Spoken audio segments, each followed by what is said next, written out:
बाढ़ की स्थिति बिहार में बनी हुई है। बाढ़ अपना प्रभाव दे चुका है, यानी प्रभावित हो चुका है। बाढ़ की स्थिति से निपटने के लिए पूर्व में ही तैयारी कर रखी थी।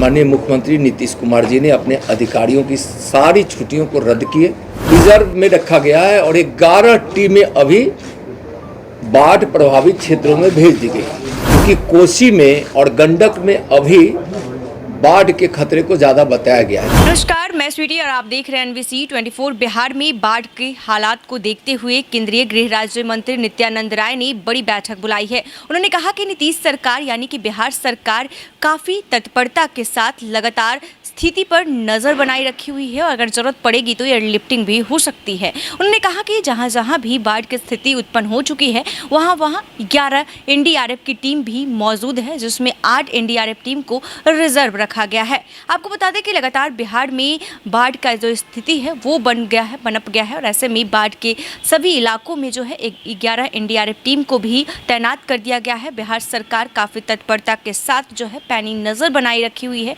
हर हालातों पे। और ऐसे में आपको बता दें कि इसको देखते हुए उन्होंने कहा कि अगर जरूरत पड़ेगी तो पश्चिम बंगाल से भी टीम बुलाई जाएगी। बिहार सरकार से लगातार केंद्रीय गृह मंत्रालय संपर्क बनाया हुआ है। प्रधानमंत्री के निर्देश हुआ है कि बिहार सरकार से लगातार संपर्क स्थापित कर बिहार में पूरी तरीके से केंद्र के द्वारा सहायता देने का निर्देश हुआ है। बिहार सरकार के नेतृत्व में NDRF पूरी तरीके से तैयार है। नेपाल में ब्रिज बनाने को लेकर जो है तैयार कर लिया गया है और बातचीत भी चल रही है। कमला ब्रिज परियोजना पर भी सहमति बन गई है। आगे क्या कुछ कह रहे हैं केंद्रीय गृह राज्य मंत्री नित्यानंद राय, उनकी बातों को सुनिए। बहुत बहुत धन्यवाद। बाढ़ की स्थिति बिहार में बनी हुई है। कुछ इलाके में बाढ़ अपना प्रभाव दे चुका है, यानी प्रभावित हो चुका है। बिहार सरकार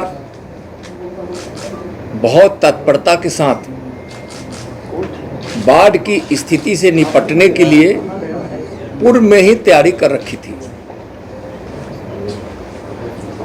जैसे ही अनुमान लगाया गया बाढ़ की, वैसे ही बिहार के माननीय मुख्यमंत्री नीतीश कुमार जी ने अपने अधिकारियों की सारी छुट्टियों को रद्द किए, आपातकालीन मीटिंग की गई और बाढ़ नियंत्रण के लिए जितने भी अवयव हैं सारी संस्थाओं को लगा दिया गया। NDRF उसमें बहुत महत्वपूर्ण भूमिका निभाती है। आप सबको पता है कि NDRF के प्रति एक इतना बड़ा विश्वास पूरी दुनिया को, भारत को और बिहार को जगा है, यह सबको ज्ञात है। हमारी NDRF की टीम यहाँ हर आपदा में बिहार के लोगों को सहयोग करने के लिए तैयार रहती है। अभी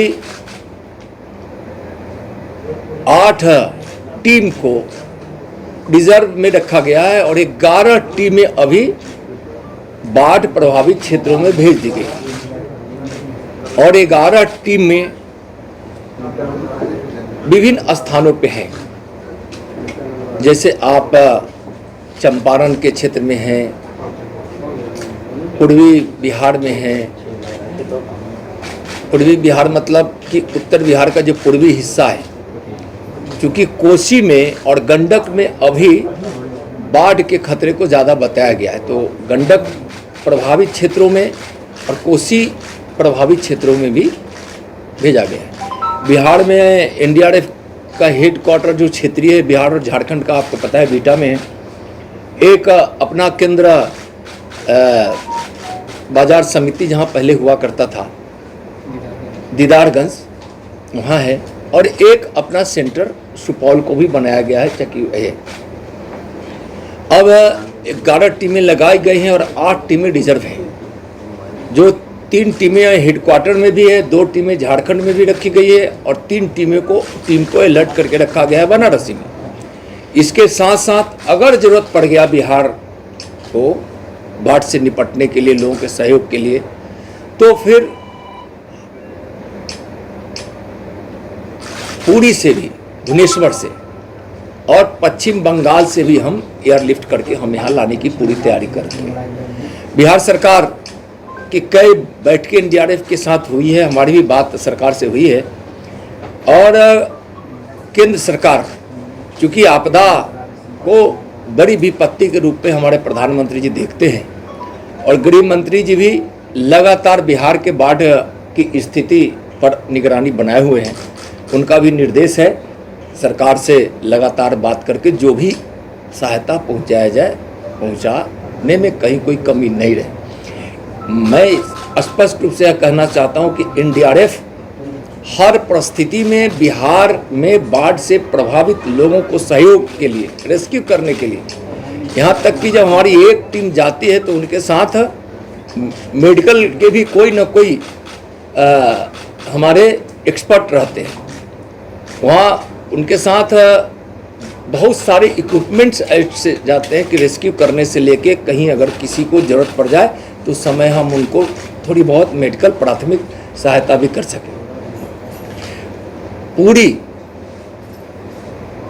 सज्जा सामानों से सुसज्जित जो जरूरत होती है एनडीआरएफ की टीम। एनडीआरएफ बिहार सरकार से लगातार संपर्क में है। एसडीआरएफ भी एनडीआरएफ के साथ और एसडीआरएफ के साथ एनडीआरएफ काम कर रही है। मैं बिहार के वासियों को स्पष्ट रूप से यह विश्वास दिलाना चाहता हूं कि बाढ़ की स्थिति आ गई तो यह तो आपदा है ही, लेकिन उस परिस्थिति में भयभीत होने की जरूरत नहीं है, चिंता करने की जरूरत नहीं है। ऐसे समस्या है तो बाढ़ ही एक बड़ी समस्या है, फिर भी उस परिस्थिति में चिंता करने की जरूरत नहीं है। एनडीआरएफ पूरी तरह से तैयार है और बिहार सरकार के नेतृत्व में एनडीआरएफ हर प्रकार की सहायता करने के लिए तैयार है। अभी आप लोगों में से एक प्रश्न कर रहे थे कि बिहार में बाढ़ की स्थिति बनती है, तो आखिर यह समस्या तो सालों साल सदियों पुरानी है। समस्या का कारण हम सब जानते भी हैं और उस स्थिति से बिहार को निजात मिले जब से प्रधानमंत्री आदरणीय नरेंद्र मोदी जी बने हैं, उस समय से कई प्रयास किए गए हैं। भारत नेपाल की संयुक्त इकाई पंचेश्वर विकास प्राधिकरण की स्थापना की गई। बनते ही 2014 की बात बताते हैं, सितंबर महीने में। जैसे तो आपने सुना कि किस तरह से केंद्रीय गृह राज्य मंत्री नित्यानंद राय ने साफ तौर पे कहा कि बिहार में बिगड़ते बाढ़ को देखते हुए, हालात को देखते हुए बिहार सरकार काफ़ी जो है तत्परता के साथ सभी स्थिति पर नज़र बनाए रखी हुई है। और ऐसे में उन्होंने कहा कि अगर ज़रूरत पड़ेगी तो एयरलिफ्टिंग भी हो सकती है और 11 एनडीआरएफ टीम को भी जो है तैनात कर दिया गया है। सभी जो है लोग हैं जो मुस्तैद हैं। और आपको बता दें कि लगातार बिहार में जो है बाढ़ का जो प्रकोप है वो बढ़ता ही जा रहा है।